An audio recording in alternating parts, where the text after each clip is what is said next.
The journey of Star Wars KOTOR's remake has been quite the gut-wrenching roller coaster. It launched with a major announcement that sent shockwaves of hype across the community, only to be followed with years of silence and many rumors of its cancellation. Many of us thought that this game would never happen. The project was pretty much doomed from the start, but then we had a shocking developer switch that created a bunch of questions and totally legitimate frustration. But now that the dust has started to settle and we have the official confirmation that the game is still alive and well, when could we see this game finally get released? Today, we're going to be diving into some of the huge details for the KOTOR remake. We'll go into some of the gameplay changes we can expect, as well as piece together all of the clues that predict the release window. Let's start off with one of the biggest things that everyone wants to know, and that is the KOTOR remake canceled? Well, thankfully, that is a definitive no, at least for now. After a long and deeply concerning silence, Saber Interactive's CEO, Matthew Karch, gave us the proof that we needed in April of 2024, where he spoke with IGN and stated, "It's clear and obvious that we are working on this. It's been in the press numerous times. And what I will say is that the game is alive and well, and we're dedicated to making sure we exceed consumer expectations." Now, this wasn't just a one-off comment, because a year later, that sentiment was then echoed in March of 2025, a year later, by Saber Interactive's Chief Creative Officer, Tim Willits. When Tim was delivering a broader update about their projects, he confirmed this: "Everything that we have talked about is still in development. We will share information on upcoming games when we have something cool to share." So while he didn't mention KOTOR by name, the implication was pretty clearly there. Since this is one of the biggest unreleased games on their slate, these statements are vital signs that we've been really desperately waiting for. The Star Wars KOTOR remake lives. It's now in the hands of the newly independent Saber Interactive, which took the project with it when they split from the former parent company Embracer Group, which is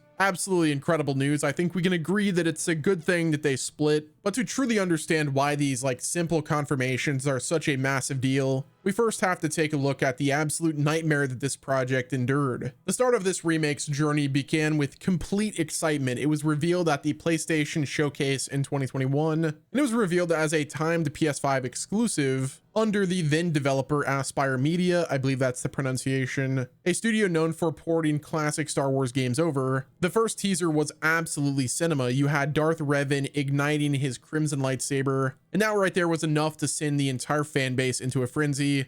This PlayStation Showcase was already insane enough, but this was the mic drop moment. You had Sony that was heavily involved, and the early speculation pointed towards a release that was just a few years away. But behind the scenes, things reportedly went off the rails. Reports began to surface that Aspyr was struggling, and struggling they were. They had created a vertical slice, which is basically just a small polished demo of the game, to show their partners at Lucasfilm and Sony, and the reception was allegedly disastrous. The development was abruptly paused in 2022, which led to the firing of 2 project directors and a period of total disaster and uncertainty. And because of that, for all intents and purposes, it looked like the game was officially dead. This right here, though, is where the parent company at the time, Embracer Group, stepped in, which I will say you kind of have to give them their flowers on this point. All they had to do is, cut a check, and that's pretty much it. But still, amidst its own financial crisis, a decision was made. The project was taken away from Aspyr and given to Saber Interactive, a more experienced studio under their corporate umbrella. But then came another massive twist. In a management buyout, Saber Interactive split from the Embracer Group to become a fully independent company, and luckily they took the KOTOR remake with them.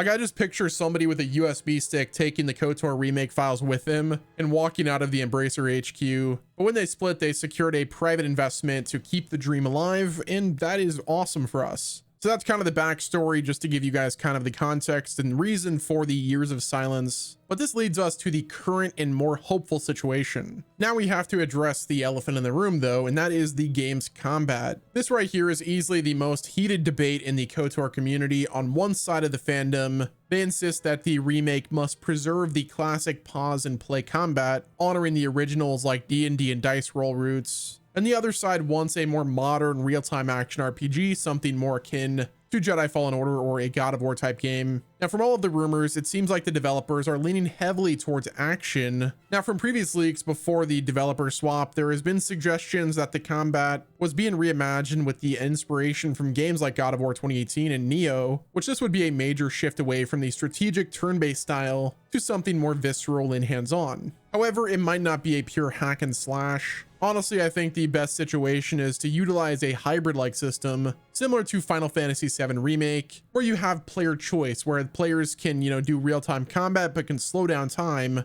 to issue tactical commands, which I do think that this would be the perfect middle ground of blending the modern action with the strategic depth that made the original a classic. Now, it's worth mentioning that none of this has been confirmed by Saber. It's just speculation based on previous leaks. But still, a change like this would be a clear attempt to modernize the game for a new generation of players. However, I think you just have to take a look at the games like as of recent that's been really popular. You've got Baldur's Gate 3, which was a turn-based game that was praised. It won Game of the Year because of it, which that game was incredible and well-deserving. I absolutely love the gameplay in that. And then you have to take a look at even this year, like Expedition 33 is being so praised because it is a cinematic masterpiece, but also because the turn-based gameplay is also pretty fun. Now, before we dive into the story and all of the, important release date discussions, I want to hear from you guys. Where do you stand on the combat debate? Are you team turn-based or are you team action RPG? Or do you want it to be something like, Final Fantasy VII Remake, where it's a bit in between? So next up, while the gameplay is rumored for a big overhaul, the developers have been adamant about staying faithful to the original story, which is one of the most celebrated narratives in Star Wars history. However, quote unquote faithful doesn't mean,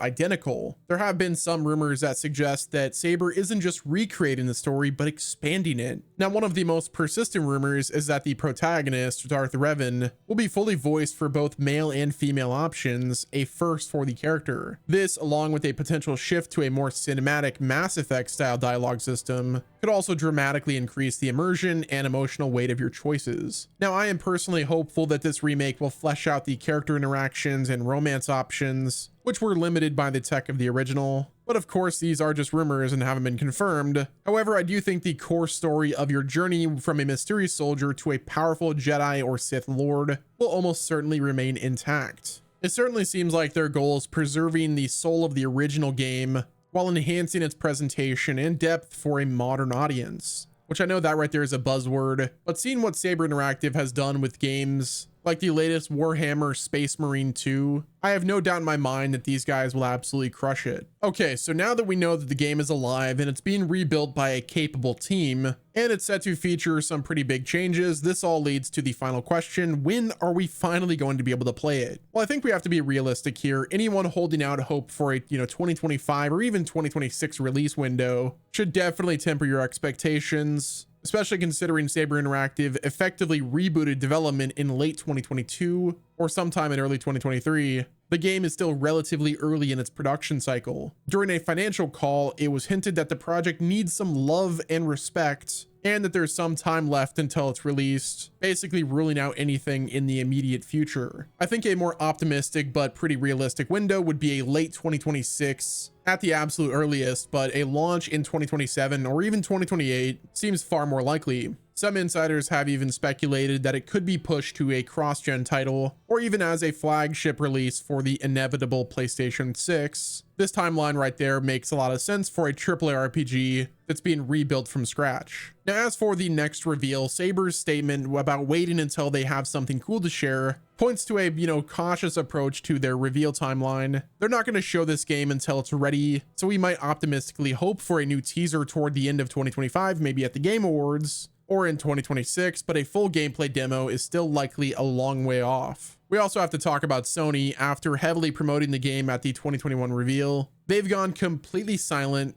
and even removed the original teaser from their YouTube channel, which has led to speculation that their exclusivity deal might have changed, though the game remains officially announced as a timed PS5 exclusive for now. But that's going to wrap it up with this video, guys. Let me know what your thoughts are down in the comment section. Are you excited for the KOTOR remake? What kind of gameplay do you guys want to see in terms of the combat? Do you want it to be real time, or do you want it to be turn-based? Hit the like button if you enjoyed, subscribe with your noties on, and until next time, this has been Wes, and I'll talk to you guys again soon.